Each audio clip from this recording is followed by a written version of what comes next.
Fala galera do Central HQs, bem-vindos a mais um vídeo aqui do canal. Eu me chamo Fernando e eu resolvi dar o meu pitaco em relação à polêmica indicação de Maurício de Souza à Academia Brasileira de Letras. Será que ele realmente mereceu ser indicado? Será que quadrinhos são literatura? E assim por diante. Eu vou dar os meus 2 centavos com relação a esta questão.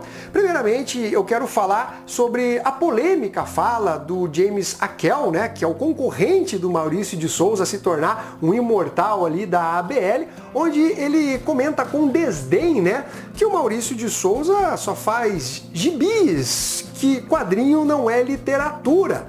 O problema não é exatamente na fala dele em dizer que quadrinho não é literatura, o que eu concordo, e eu já vou entrar nesse mérito.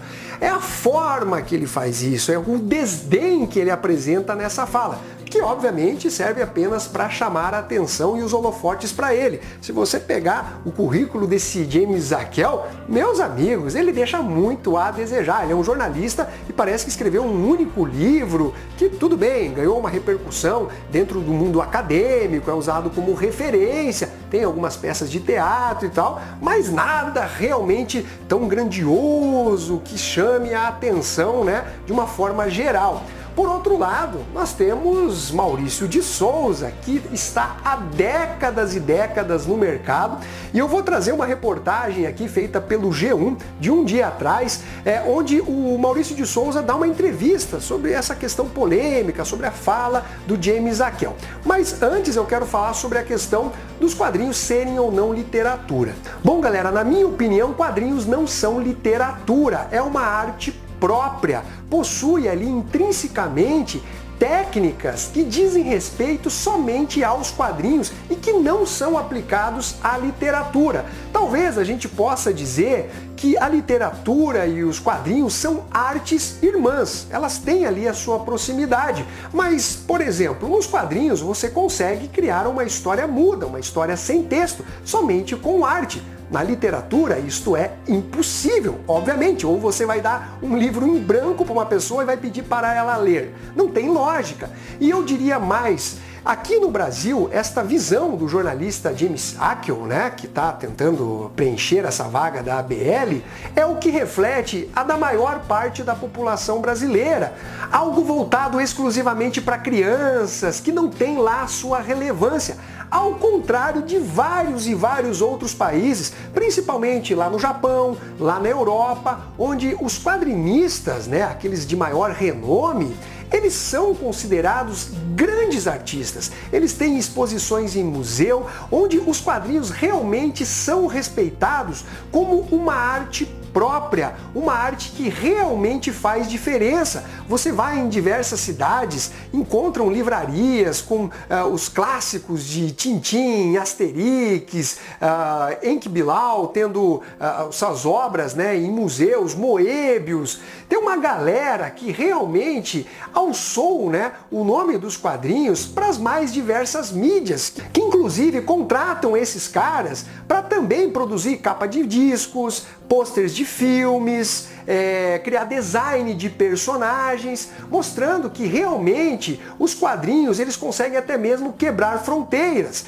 E digo mais, aqui no Brasil mesmo, vários leitores, eles têm essa visão do próprio jornalista, não olham os quadrinhos com uma seriedade, não veem como algo realmente relevante culturalmente. Ah, os quadrinhos são qualquer coisa. Eu já vi leitores de anos falando esse tipo de coisa. Tudo bem, é a opinião desses caras. Quando eu vejo o tratamento que outros países dão para a nona arte, para os artistas que contribuem aí para os quadrinhos, me traz uma certa inveja. Inclusive aqui na Argentina, né, você tem vários artistas renomados, os quadrinhos, mais lá para trás, tinham uma força muito grande, né, dentro da cultura do argentino. Aqui no Brasil parece que as coisas não andam nesse sentido, né? Quadrinho é uma coisa qualquer, você lê, descarta, joga fora. Os artistas daqui também não têm a valorização devida como grandes criadores de arte.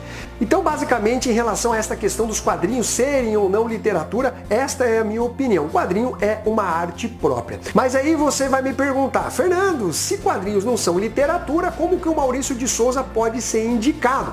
Galera, é a Academia Brasileira de Letras e não de literatura. Esse é o primeiro ponto.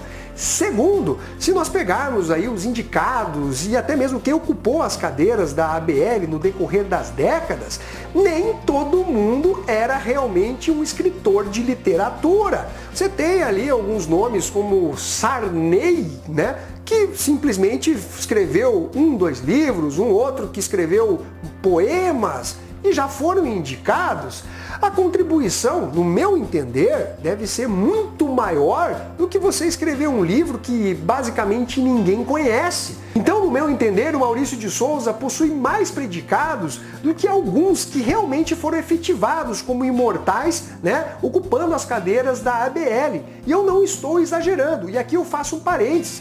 Quem acompanha o canal Central HQs sabe muito bem que eu não sou um fã ardoroso do Maurício de Souza, não era aquele leitor que cresceu lendo as publicações da Turma da Mônica. Eu lembro de ler Bolinha, Luluzinha, entre outras publicações. Obviamente, eu também lia as histórias da Turma da Mônica, do Cebolinha, Cascão, mas não era uma leitura periódica, algo que eu fazia com frequência. Normalmente é quando ia num consultório médico, no dentista, tinha as revistinhas ali, eu lia e me divertia. A minha base, né, dentro dos quadrinhos foi justamente com Marvel e DC Comics, principalmente com a Marvel, que foi por onde eu iniciei nesse mundo. Então eu não tenho esse apego com Maurício de Souza, eu não sou nostálgico com relação a ele e nem nada nesse sentido. Porém, não tem como negar que ele é o maior quadrinista brasileiro e um dos maiores do mundo, por tudo o que ele criou, por tudo o que ele fez e até o renome internacional que ele acabou ganhando. Aqui na matéria do G1, e eu vou comentar a entrevista feita pelo Maurício de Souza, é dito que ele é o segundo autor vivo mais conhecido do Brasil, de acordo com uma pesquisa Ibope de 2019, atrás apenas de Paulo Coelho. Você acha isso pouco? Realmente? Você acha isso irrelevante? Por favor, não é uma questão só de valorizar os nossos ou qualquer coisa nesse sentido, usar de pachequismo, mas é um fato que o Maurício de Souza, ele tem uma representação cultural muito grande, inclusive também na alfabetização de crianças. Não se pode ser estúpido e burro de imaginar que a pessoa pegou um gibi do Maurício de Souza e se alfabetizou através dele. Não, mas colaborou, assim como os pais colaboram, né, incentivando os filhos a lerem livros, gibis e assim por diante. A alfabetização, a parte técnica, obviamente é feita pelos professores dentro das escolas, mas se não tiver um pai, se você não tiver um material que seja um incentivador das crianças para elas começarem a ler e tomarem gosto pela leitura, as coisas não vão caminhar. Vai ser aquele analfabeto funcional, que sabe ler, mas não compreende nada do que está lendo. Então, quando alguém vem e diz que foi alfabetizada pelo Maurício de Souza, basta ter 2 neurônios, não precisa mais do que isso, para compreender que a pessoa está dizendo que os gibis criados pelo Maurício de Souza contribuíram para a alfabetização dessa pessoa, incentivaram elas a começarem a ler cada vez mais. Simples e óbvio assim. Agora, voltando à matéria /entrevista do G1 com o Maurício de Souza, tem mais um dado que eu quero mencionar antes de comentar realmente o que o Maurício de Souza falou. Em 2022, a Maurício de Souza Produções, MSP, vendeu mais de 12 milhões de gibis e mais de 2 milhões de livros. Ah, Fernando, mas não foi ele que escreveu tudo isso, não foi ele. Meus amigos, ele criou a concepção, sei lá, de 90 e tantos % dos personagens da Turma da Mônica.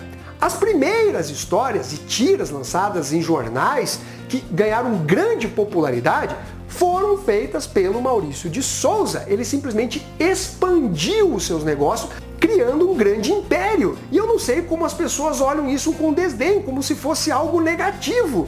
Sério, é muita inveja que eu vejo nesse meio. Mas agora sim, chegando à entrevista, o G1 pergunta: quadrinhos são literatura? E o Maurício de Souza responde: são revolucionários porque ficam entre a literatura e as artes gráficas. Então ele está falando que não é literatura, né? Fica entre uma coisa e outra. Exatamente por isso que eu disse que os quadrinhos é uma arte irmã da literatura e também uma irmã das artes gráficas. Will Eisner, né, quadrinista americano, me fez sentir que a linguagem dos quadrinhos é uma revolução de ideias e com os quadrinhos tudo é possível. Tem mais uma pergunta interessante que demonstra, né, toda a importância do Maurício de Souza no meio dos quadrinhos, que é o seguinte: dizem que nenhum autor movimentou tanto uma eleição na ABL. Algum comentário? Isso eu não posso provar, mas quer dizer que o meu trabalho provoca alguma reação nas pessoas, né? Aí, vai discutir o que com relação a isso? Vai negar a importância do Maurício de Souza, né, no mundo cultural e da leitura, o que é um tanto óbvio? Além disso, também é mencionado na matéria que o Paulo Coelho expressamente já deu apoio ao Maurício de Souza e falou que se ele manter a candidatura dele, né, para as cadeiras da ABL, vai ter o voto do Paulo Coelho, que é um dos maiores escritores do mundo. Tanto que esse cara vende, é um absurdo. Então, basicamente, esta é a minha opinião em relação a todo esse imbróglio que, na verdade, não deveria ter. Talvez nós temos aí uma defasagem cultural em relação a como vemos os quadrinhos se comparado a outros países. E eu acho sim que o Maurício de Souza merece se tornar um imortal e sentar na cadeira, se não me engano, número 9 da Academia Brasileira de Letras. E na opinião de vocês, o que acham dessa história toda? Coloque aí nos comentários, não esqueça de se inscrever e também deixar o seu like. Um abraço para todos vocês e fui!